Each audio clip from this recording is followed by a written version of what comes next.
আস্তে আস্তে তো সবকিছুই মানে হয়ে যাচ্ছে আর কি। হে পৃথিবী দেখো, আমি একটা পাগল ছেলের প্রেমে পড়েছি। এই মেয়ে ইয়াসিনের সাথে থাকবে না। আপনারা যারা বড় সন্তান আপনারা কিন্তু জানেন আপনাদেরকে অনেক কষ্ট করতে হয়েছে। যারা আসসালামু আলাইকুম, আপনাকে স্বাগতম আজকের আরও একটি নতুন ভিডিওতে। এবার ধরা খেলো টোকা ইয়াসিন এবং তাহমিনা, অন্যদিকে মুখ করলেন তারেক রহমান। চলুন দর্শক, আমরা প্রথমে একটি ভিডিও দেখে আসি, তারপর আমি এই বিষয়ে বিস্তারিত আলোচনা করবো। দর্শক, ভিডিওটি প্লে করার আগে আপনার কাছে ছোট্ট একটি রিকোয়েস্ট, এখনও যারা আমাদের চ্যানেলটি সাবস্ক্রাইব করেননি, নিত্য নতুন ভিডিওর আপডেটগুলো পেতে চ্যানেলটি সাবস্ক্রাইব করে আমাদের সঙ্গে থাকুন। এই কমলাপুরে যে সম্প্রতি যে ঘটনাটা, এটা হচ্ছে আমাকে প্রচুর মানুষ মানে নক করতেছিল ইনবক্সে যে ভাই আপনি তো কমলাপুর কেন্দ্রিক ভিডিও দেখি, আপনার এই ঘটনাটা একটু আপনার কাছে আমরা শুনতে চাই, আমার কাছে একটু শুনতে চাই। তো ঘটনা হচ্ছে যেহেতু পাবলিক শুনতে চাইছে, তো আমিও কমলাপুরে খোঁজ করে আর ওদের খুঁজে পাই না। তারপর হচ্ছে এখন দেখি ওদের ভিডিওগুলো কোন কোন লোকেশনে হয়।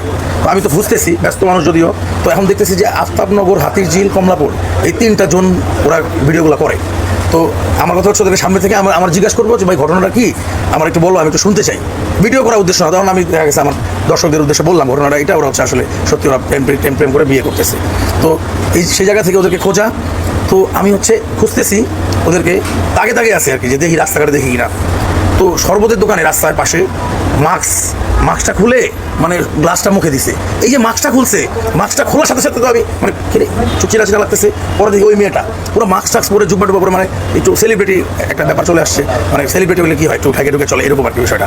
তো মাস্কটা খুলছে আর দেখি যে গ্লাসটা চুমুক দিছে, আমি এই মেয়েটার পরিচিত লাগে, সাথে সাথে বাইকটা থামাই দিয়া আমি ক্যামেরা অন করিনি, কারণ আমি ওই যে দেখা মাত্রই ক্যামেরা অন করে দেবো, বিষয়টা আমি ওরকম ক্রিয়েটর না। তো আমি জিজ্ঞেস করতেছি, আচ্ছা তোমাদের বিষয়টা কি, তোমরা কি আসলে সত্যি সত্যি ভালোবাসো? এর মধ্যে আবার কি হয়েছে, ওই যে গ্রামে যে ঘটনাগুলো ঘটছে, আমার প্রচুর লোক ওর যে আগের হাজব্যান্ড বা এই ধরনের ওর যে আশেপাশে রিলেটেড লোকজন, এরা সবাই ওর ব্যাপারে আমাকে ইনফরমেশন দেওয়া শুরু করছে অলরেডি, কারণ আমার ভিডিওটা 30 লাখ ভিউজ হয়ে গেছে। তো কি হয়েছে, আমি বলতেছিলাম যে এই বিষয়টা আমি জানি না, আমি একটু জানতে চাই, আপনারা যদি চিনে থাকেন এই মেয়েটাকে আমাকে একটু জানান। এরকম একটা বিষয় নিয়ে আমি একটা ভিডিও পোস্ট করি। তখন হচ্ছে ওর গ্রামের সুনামগঞ্জ, ওর সমস্ত ঠিকানা, ওর নাম, ওর কেমনি কি হয়েছে, ও ম্যারিড, হ্যাঁ ওইখানে একটা বেবি আছে ওর, হ্যাঁ। তো এই বিষয়গুলো হচ্ছে আমার ইনফরমেশন জানাইছে।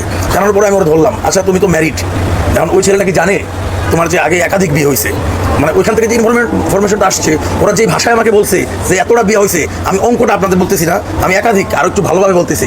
আর একটা মানুষ একাধিক বিয়ে করতেই পারে, বোনাবনি হচ্ছে না, এটা কোনো অপরাধ না। আমার কথা হচ্ছে ওই ছেলেটাকে তুমি বিয়ে করতেছো, ওই ছেলেটা কি জানে তোমার ব্যাক স্টোরিগুলো, এই বিষয়টা তো কোনো আমি নিউজ পাইতেছি না, বা এই বিষয়ে তো কোনো তথ্য পাইতেছি না। এখন হচ্ছে বলে যে আমরা 72 ঘন্টা সময় দিছে, তো 72 ঘন্টার মধ্যে বিয়ে হবে, কিন্তু তাহলে বিয়ের পরে কি ঘটনা জানবে? তাহলে কেমন না বিষয়টা, যে ওর একাধিক বিয়ে হয়েছে, বাচ্চা আছে, তো বিয়ের পরে তো আর ঘটনা যায় না, লাভ নেই, আগেই তুমি জানাই দাও। এই বিষয় বলতে বলতে 30 থেকে 40 সেকেন্ডের মধ্যে এখান থেকে তাড়াহুড়া করে ওর মা আর কিছু মহিলা ছিল ওখান থেকে ভাইগে যাওয়ার পর হচ্ছে একটু পরেই মানে ওইখানে লোকেশন ছিল আর কি, ওই লোকেশনটাতে দাঁড়ায় ছিল। আর ওই যে টিমটা কন্টেন্ট ওদের যে বানাচ্ছে ওদেরকে নিয়ে ভিডিও, তো ওই টিমটা হচ্ছে ওই লোকেশনে, ওরা যাওয়ার সাথে সাথে 1 মিনিট পরে দেখি ওরা বাইক নিয়ে সব দাঁড়াইছে। এই মেয়ে ইয়াসিনের সাথে থাকবে না, চলে যাবে। ওইরকমই কিন্তু হয়েছে, এই মেয়ে ওইরকমই কিন্তু দশা হয়েছে। আজকে বলতেছে ইয়াসিনের বিয়ে করবো না, তার মানে কি বুঝালাম দর্শক? আপনারা তো বুঝছেন আমি মিশা বলছি সত্যি কইছি, মেয়ের কথাই বাস্তব, আমি কথাই সত্যি হয়েছে। মেয়ে ইয়াসিনের বিয়ে করবে না, তার মন নিয়ে খেলবে, কারণ আমাদের মতো বললাম তো, আমাদের মধ্যে কাঙ্গালি অসহায় মানুষের মন নিয়ে খেলা নেই, এই মেয়ের কাম, এই মেয়ের চিটিং ব্যবসা। আর মনে করেন এই যে ভাইরাল নিয়া মাইয়া আজকে কইলো, ওই ভাইরাল হওয়ার লেগা, ওই ভিউ কামানির লেগা এই মাইয়া আজকে পাচ্ছি আমি কোটিপতি, এই মাইয়াকে আমি কোটিপতি আজকে ভিউ কামানির লেগা। কিন্তু মাইয়া ভিউ কখনো কামাতে পারবে না, অথবা এই মেয়ে কোটিপতিও না। চিট পর্যন্ত, চিট মানে সিটিং, একজনকে নিয়ে সিটিং দেওয়া ব্যবসা করে খাইবে, মানে পকেট খালি বানাইবে, কিন্তু মেয়ে বিয়ে বসবে না। মাসুদ, তোমার বন্ধু ইয়াসিনে এই মেয়ের সঙ্গে প্রেম করতেছে, ভালো ভালো জায়গায় যাইতেছে, তোমার এতে কি জ্বলতেছে নাকি? এটা ভাই ইউটিউবারে মনে করেন ভাই ভাইরাল হয়েছে না, আমরা তো দৌড়বো, আমরা দৌড়াইবো, এলেনের মতো উঠবো, কিন্তু ওরা আসল মুখোশটা তো আমি তো সাক্ষী। আমি তো রোডগারের থেকে বড় হয়েছি কমলাপুর শহরটায়, আমি জানি না কোন মেয়ে কিরকম, কোন ফুলা কিরকম, আমার থেকে তো দর্শক জানবো। এই ভাইরাল মাসুদ তো কমলাপুর থেকে জান্নাতের বিয়ে করছিল, শালিমাদা সাক্ষী রেখা, এটা করবো না? অবশ্যই করবো। ওই রকমই আমি সাক্ষী, ওর আর ইয়াসিনের আমার বন্ধু করতে লজ্জা লাগে, কে লেগে একটা চট মায়ার লাগে, আর মারে বাবা বলে বিয়া করবো, হ্যাঁ মানুষ পেলাম না ভাই, ওই বলে বিয়া করবো এই মাইয়ারে। তোমার বন্ধুর উদ্দেশ্যে কি খবর আছে? হ্যাঁ আমার বন্ধুর উদ্দেশ্যে বলতে চাই, ইয়াসিন ভাই আমার একলে চলছি, একলে খাইছি, একলে থাকছি, কিন্তু আমি চাই না আমার মতো তোর জীবনটা এইভাবে একাঙ্গা মতো হয়ে যাক। কিন্তু আমি চাই তুই মেয়েকে ছাইরা তুই ভালো একটা জীবন ধর, ভালো একটা পরিবেশে যা, তাতে আমি অনেক খুশি, কারণ আমি চাই না এই মেয়ের সাথে তুই থাক। তুই থাক, ঠিক আছে, একদিন হলে তুই বুঝবি আমি মাসুদ সত্যি কইছি না মিছা কইছি।